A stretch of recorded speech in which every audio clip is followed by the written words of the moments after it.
নমস্কার বন্ধুরা, আমি শম্পা আবারও আজকে চলে এসেছি আপনাদের কাছে বেশ কিছু গুরুত্বপূর্ণ টিপস নিয়ে।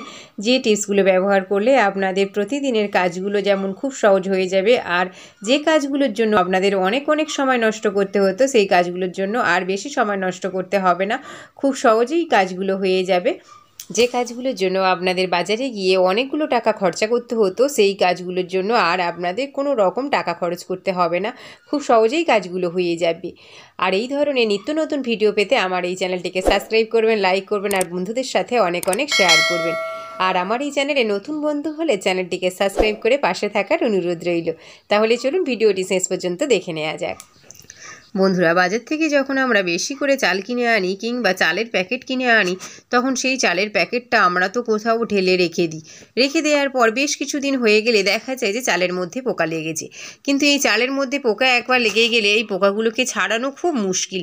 বারবার আমরা এই পোকাগুলোকে তাড়ানোর জন্য বিভিন্ন রকম ওষুধ দিই কিংবা রোদে দিই, বারবার ওটাকে ঝেড়ে ভালো করে পরিষ্কার করে নিই। কিন্তু এইভাবে তো সবসময় করা যায় না। যদি আমরা এই রকম একটা দেশলাই কাঠি, এ তো খুব কম পয়সার দাম এগুলো, এইরকম একটা দেশলাই কাঠি নিয়ে আর এই বারুদের দিকটা খুলে রেখে যদি আমরা চালের মধ্যে দিয়ে দিই, তাহলে দেখা যাবে চালের মধ্যে আর কোনো রকম পোকা লাগছে না, আর আমাদের কোনো রকম বাজার থেকে কেমিক্যাল আনতে হচ্ছে না। কেমিক্যাল দেওয়ার কারণে চালটাকে আমাদের বারবার ধুয়ে তারপরে রান্না করার জন্য নিতে হয়। চলে যাচ্ছি পরের টিপসে। বন্ধুরা, এইরকম ইনভাইট কার্ড তো আমাদের প্রায় প্রত্যেকেরই বাড়িতে আসে, আর এই যে খামগুলো রয়েছে, তো এই খামগুলো কিন্তু খুব শক্তপোক্ত হয়, আর এগুলো তো নিয়ে আমরা ফেলেই দিই, কোনো রকম কোনো কাজে লাগাই না।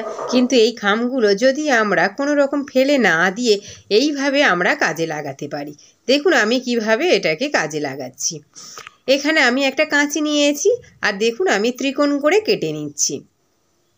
এই ত্রিকোণ করে কাটা অংশটা নিয়ে কি করব সেটা আমি এক্ষুনি দেখিয়ে দিচ্ছি। দেখুন কি রকম হয়েছে আমার। এখানে আমি একটা বই নিয়েছি। এই রকম শ্রী চৈতন্য ভাগবত তো আমাদের প্রায় প্রত্যেকেরই বাড়িতে রয়েছে, আর আমরা এটা প্রতিদিন সন্ধেবেলা সন্ধ্যা দেওয়ার পরে পাঠ করে থাকি। কিন্তু বন্ধুরা, পাঠ করার পর একটা অংশ হয়তো পাঠ করা হয়ে গেল, তখন তো আমরা কি করি, আবার সেটা নিয়ে রেখে দিই।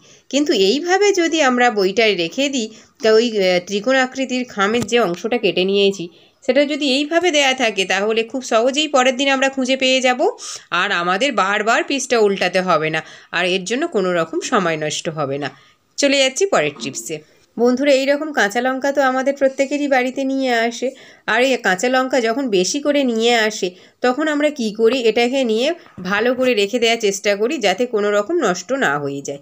কিন্তু বন্ধুরা, এইভাবে যদি আমরা কাঁচা লঙ্কার বোঁটাগুলোকে ভালো করে ছাড়িয়ে নিই, তারপর যদি আমরা একটা কন্টেনারের মধ্যে করে নিয়ে ফ্রিজের মধ্যে যদি রেখে দিই, তাহলে দেখা যাবে আমাদের লঙ্কাগুলো অনেক দিন পর্যন্ত ভালো আছে, আর কোনো রকমভাবে শুকনোও হয়ে যায়নি, আর কোনো রকমভাবে পচেও যায়নি।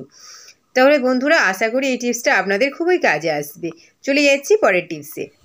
বন্ধুরা, বাচ্চারা তো এই রকম মোজা সব সময়ের জন্য ব্যবহার করে থাকে, কিন্তু অনেক সময় দেখা যায় একটা ছিঁড়ে যায় কিংবা হয়তো একটা হারিয়ে গেছে, সেক্ষেত্রে একটা মোজা পরে থাকে, অনেক সময় এই উপরের গার্ডারটাও বেড়ে যায়। সেক্ষেত্রে এই মোজাগুলোকে আমরা কিন্তু অনেক রকমভাবে কাজে লাগাতে পারি।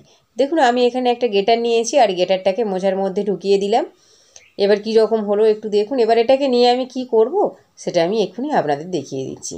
এই যে গ্যাসটা রয়েছে, গ্যাস ওভেনটা রয়েছে, এই গ্যাস ওভেন তো আমরা প্রায় সবসময় পরিষ্কার করে থাকি, কিন্তু এই গ্যাসের বার্নারটা তো আমরা সবসময় পরিষ্কার করি না, হয়তো মাঝে মধ্যে কখনো সময় হলে তখন পরিষ্কার করি। কিন্তু এইভাবে যদি আমরা একটা গ্রেটারের মধ্যে মোজা পরিয়ে ভিতরটা যদি ভালো করে পরিষ্কার করে নিই, তাহলে দেখা যাবে আমাদের এই গ্যাস বার্নারের ভিতরটাও একদম পরিষ্কার রয়েছে।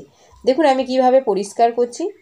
অনেক সময় তো দুধ কিংবা তরকারিপত্র পড়েই যায় এখানে, তেল তো, তারপর তেল মশলা তো রয়েইছে, পড়ে গেলে এইটা তো খুব নোংরা হয়ে যায়। সেক্ষেত্রে যদি আমরা গ্রেটারের মধ্যে মোজা পরিয়ে এইভাবে পরিষ্কার করে নিই, তাহলে দেখা যাবে আমাদের বার্নারটা একদম পরিষ্কার হয়ে গেছে আগের মতো। দেখুন একদম চকচক করছে। ভিডিওটি ভালো লাগলে একটা লাইক করে দেবেন। চলে যাচ্ছি পরের টিপসে। বন্ধুরা, এখানে আমি 1 গ্লাস জল নিয়েছি, দেখতেই পাচ্ছেন। এই গ্লাসের জলের মধ্যে আমি এখন 2টো কাঁচা লঙ্কা মাঝখান থেকে চিড়ে দিয়ে দিচ্ছি। কাজটি আমি কিভাবে করছি দেখতেই পাচ্ছেন। এইভাবে আমি 2টো কাঁচা লঙ্কা ভালো করে চিড়ে নেব, নিয়ে আমি জলের মধ্যে দিয়ে দেব। এবার আমি এই জলটাকে ঢাকা দেব। ঢাকা দিয়ে আমি এটাকে 12 ঘন্টার জন্য রেখে দেব। দেখুন আমি 12 ঘন্টার জন্য জলটাকে রেখে দিচ্ছি, দিয়ে এবার আমি ফিরে আসছি 12 ঘন্টা পর। বন্ধুরা আমি চলে এসেছি, দেখুন 12 ঘন্টা পরে আমি ফিরে এসেছি, আমার জলের কালারটা একদম চেঞ্জ হয়ে গেছে। আর কাঁচা লঙ্কা দুটো আমি তুলে নিচ্ছি। বন্ধুরা এই কাঁচা লঙ্কার মধ্যে তো প্রচুর পরিমাণে ভিটামিন সি রয়েছে, যেটা রক্তচাপ কমাতে ভীষণভাবে সাহায্য করে। চলে যাচ্ছি পরের টিপসে। বন্ধুরা আমাদের বাড়িতে তো এইরকম সাবান তো সবসময় কিনে আনে, আর এই সাবানের যে খালি বাক্সগুলো রয়েছে সেগুলো তো আমরা ফেলেই দিই, কোনো রকম কোনো কাজে লাগাই না। কিন্তু এই সাবানের বাক্সগুলো দিয়ে আমরা অনেক রকম কাজে লাগাতে পারি। দেখুন আমি কিভাবে এগুলোকে কাজে লাগাচ্ছি। বন্ধুরা এই রকম যে সাবানের বাক্সগুলো রয়েছে, আমরা এগুলো কেটে এই যে ডাস্টবিন রয়েছে এখানে তো আমরা বিভিন্ন রকম জিনিস ফেলে থাকি, অনেক সময় বাজে দুর্গন্ধ বের হয়। সেক্ষেত্রে যদি আমরা এই সাবানের বাক্সগুলো টুকরো টুকরো করে কেটে আর যদি এই ডাস্টবিনের মধ্যে ফেলে দিই কিংবা ডাস্টবিনের পাশে যদি ফেলে রাখি, তাহলে দেখা যাবে আমাদের ডাস্টবিন থেকে আর বাজে গন্ধ বের হচ্ছে না, সাবানের একটা সুন্দর গন্ধ বের হচ্ছে। দেখুন বন্ধুরা এই সাবানের বাক্স দিয়ে আমি আরও একটা টিপস আপনাদের দেখাচ্ছি। এই সাবানের বাক্সটাকে আমি এখন কাঁচির সাহায্যে কেটে নিচ্ছি। এইভাবে আমি বেশ কয়েকটা টুকরো করে কেটে নেব।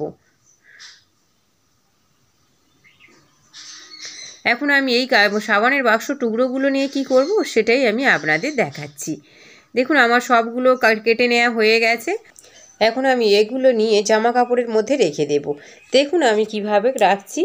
বন্ধুরা এইরকম আলমারির ভিতরে তো আমাদের অনেক রকম জামা কাপড় গোছানো থাকে, কিন্তু অনেক সময় দেখা যায় কি এই জামা কাপড়ের মধ্যে পোকা ঢুকে কেটে দেয়, কিংবা অনেক সময় কি হয় না আমাদের বাইরে থেকে কোনো কেমিক্যাল এনে কিংবা ন্যাপথলিন কিংবা কপুর এনে কাপড়ের মধ্যে দিতে হয় পোকামাকড় থেকে বাঁচার জন্য।